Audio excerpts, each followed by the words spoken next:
السلام علیکم ورحمۃ اللہ وبرکاتہ۔ سبق نمبر 43، سورۃ البقرہ، آیت نمبر 93 تا 96۔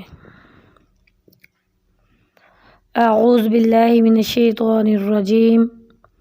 بسم اللہ الرحمن الرحیم۔ وَإِذْ أَخَذْنَا مِيثَاقَكُمْ وَرَفَعْنَا فَوْقَكُمُ الطُّورَ خُذُوا مَا آتَيْنَاكُمْ بِقُوَّةٍ وَاسْمَعُوا قَالُوا سَمِعْنَا وَعَصَيْنَا وَأُشْرِبُوا فِي قُلُوبِهِمُ الْعِجْلَ بِكُفْرِهِمْ قُلْ بِئْسَ مَا يَأْمُرُكُمْ بِهِ إِيمَانُكُمْ إِن كُنتُمْ صَادِقِينَ۔ وَإِذْ، اور جب اخذنا لیا ہم نے میثاقکم تم سے پختہ عہد، ورفعنا اور بلند کیا ہم نے یا اٹھا لیا ہم نے فوقکم تم پر طور پہاڑ کو، خذو لے لو ما جو آتینکم دیا ہم نے تم کو، بقوتٍ ساتھ مضبوطی کے، واسمعوا اور غور سے سنو، قالوا کہا انہوں نے، سمعنا سن لیا ہم نے، وعصینا اور ہم نے نافرمانی کی، واشربوا اور پھر پلا دی گئی، رچا بسا دی گئی، فی قلوبہم ان کے دلوں میں، عجلا بچھڑے کی محبت، بکفرہم ان کے کفر کی وجہ سے۔ کل کہہ دیجئے اے نبی صلی اللہ علیہ وسلم، بئس ما بہت ہی برا ہے، یامرکم جو حکم کرتا ہے تم کو، بھی ساتھ اس کے، ایمانکم ایمان تمہارا، ان کنتم صادقین اگر تم سچے ہو۔ آیت نمبر 93 میں اللہ رب العزت بنی اسرائیل کی غداریاں اور نافرمانیاں گنوا رہے ہیں۔ اللہ فرماتے ہیں وَإِذْ أَخَذْنَا مِيثَاقَكُمْ وَرَفَعْنَا فَوْقَكُمُ الطُّورَ، اس وقت کو یاد کرو جب ہم نے تم پر طور پہاڑ کو اٹھا لیا تھا، خُذُوا مَا آتَيْنَاكُمْ بِقُوَّةٍ وَاسْمَعُوا، اور ہم نے کہا تھا کہ اس قرآن کو، اس تورات کو، اس کتاب کو جو تمہارے نبی پر نازل کی گئی ہے، اس کو مضبوطی سے تھام لو اور اس میں جو احکامات ہیں ان کو سن لو۔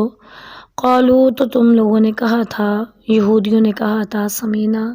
ہم نے ان احکامات کو سن لیا، وعصینا اور ہم نے نافرمانی کی۔ اللہ فرماتے ہیں تمہاری ان نافرمانیوں کی وجہ سے اشربو پلا دی گئی ہے، فی قلوبہم العجل بکفرہم ان کے دلوں میں پچھڑے کی محبت۔ کہہ دیجیے آپ صلی اللہ علیہ وسلم کہ یہ جو تم دعویٰ کرتے ہو نا ایمان لانے کا، بئس ما یامرکم بہ ایمانکم سے یہاں مراد ان کا دعویٰ تھا یہود کا کہ تمہیں ایمان کا دعویٰ کرتے ہو، تمہیں شرم نہیں آتی، بار بار غداری کرتے ہو، ہر پل نافرمانی کرتے ہو اور پھر ایمان کا دعویٰ کرتے ہو۔ تمہارے سب سے بڑا کفر تو یہ ہے کہ تم نے رسول اللہ صلی اللہ علیہ وسلم کی رسالت کو اچھی طرح پہچاننے کے باوجود ان پر ایمان نہیں لائے۔ اگر تمہارا ایمان لانا تمہیں یہ حکم دیتا ہے کہ تم اللہ کا حکم نہ مانو، تو یہ بہت ہی برا تمہیں حکم دیا جا رہا ہے۔ اگلی آیت میں اللہ فرماتے ہیں قل کہہ دیجئے اے نبی صلی اللہ علیہ وسلم، ان اگر کانت ہے لکم تمہارے لیے، دار و گھر، آخرت و آخرت کا، عند اللہ اللہ کے نزدیک یا اللہ کے پاس، خالصتاً مخصوص تمہارے لیے، من دون الناس دوسرے لوگوں کے علاوہ، فتمنوا الموت بس پھر تم تمنا کرو موت کے، ان کنتم صادقین اگر تم سچے ہو۔ یہود کو مباہلہ کی دعوت دی جا رہی ہے۔ مباہلہ کہتے ہیں ایک دوسرے کے حق میں بد دعا کرنے کو، ٹھیک ہے۔ اچھا، یہ جو پچھلی آیت ہم نے پڑھی ہے، یہ تو اس کی ترجمہ جو تقریباً ہم نے پہلے بھی پڑھا ہوا ہے، انشاءاللہ آپ ایک دو بار پڑھیں گے آپ کو یاد ہو جائے گا۔ میں نے آپ کو پہلے عرض کی تھی کہ قرآن پاک میں بار بار وہی الفاظ آتے ہیں، اور جب ہم انشاءاللہ ایک پارہ دو پارے پڑھ لیں گے تو پھر مزید پڑھنا ہمارے لیے مشکل نہیں ہوگا، اور الحمدللہ اب ہم اس طرف کو جا رہے ہیں، کافی حد تک ہم نے آدھے سے زیادہ ہمارا پارہ ہونے والا ہے، تو ماشاءاللہ سے اب آپ کو بھی اس کے لیے آسانی ہو جائے گی۔ پہلی آیت تقریباً ہم نے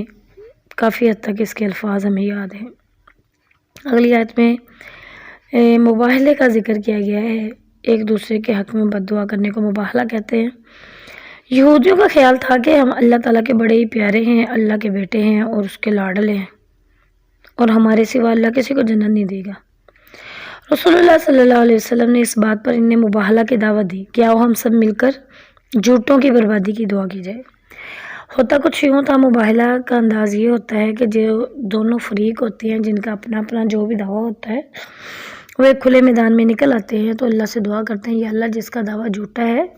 اس پر تو اپنا عذاب نازل کر دے۔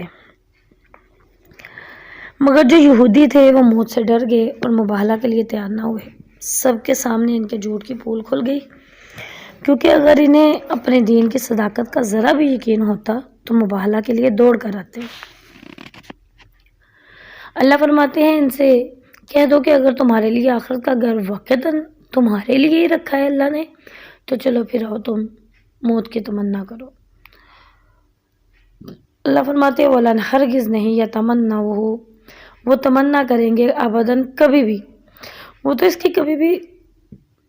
تمنا کریں گے ہی نہیں کہ ہمیں موت آ جائے، بما سبب اس کے قدمت جو آگے بھیجا ایدیہم ان کے ہاتھوں نے، کیونکہ وہ جانتے ہیں کہ ان کی زندگی میں انہوں نے اپنے آگے نیک اعمال تو کوئی بھیجے نہیں ہیں تو آخرت میں کیا ملے گا۔ واللہ اللہ علیم جاننے والا ہے بالظالمین، ظالموں کو۔ یہودی سب سے زیادہ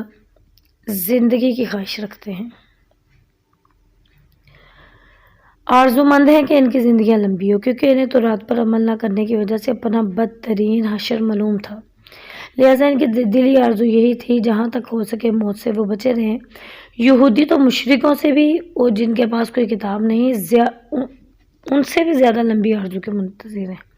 خواہش رکھتے ہیں اگر انہیں ابلیس جیسی بھی عمر مل جائے تو کیا یہ اللہ رب العزت کی جو ہے عذاب سے وہ بچ جائیں گے؟ ہرگز ایسا نہیں ہے، کیونکہ اللہ فرماتے ہیں وَلَا تَجِدَنَّهُمْ، اے نبی آپ کبھی بھی نہیں پائیں گے ان کو موت کی خواہش کرنے والا، وَلَا تَجِدَنَّهُمْ، البتہ آپ پائیں گے ان کو احرصا، زیادہ حریص، زیادہ لالچی، ناسی لوگوں میں،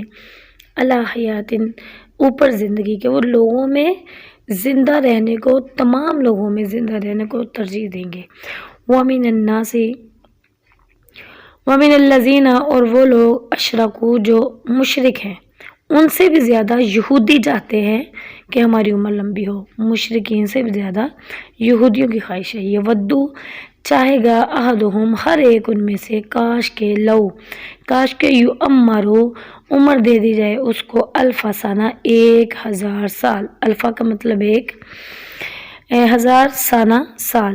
وما نے ہوا وہ بمزحزحہ، چھٹکارا پانے والے، من العذاب، عذاب سے، ان یعمر، اگرچہ انہیں اتنی عمر دی جائے، واللہ اللہ بصیر، دیکھ رہا ہے، بما یعملون، اس کو جو تم عمل کرتے ہو۔ اللہ فرماتے ہیں اگر میں ان کو 1000 سال عمر دے بھی دوں تو بھی یہ اللہ کے عذاب سے کبھی بھی چھٹکارا پانے والے نہیں ہیں۔ اللہ جو سنا ہے اس پہ عمل کی توفیق عطا فرمائے۔ وما علینا الا البلاغ المبین۔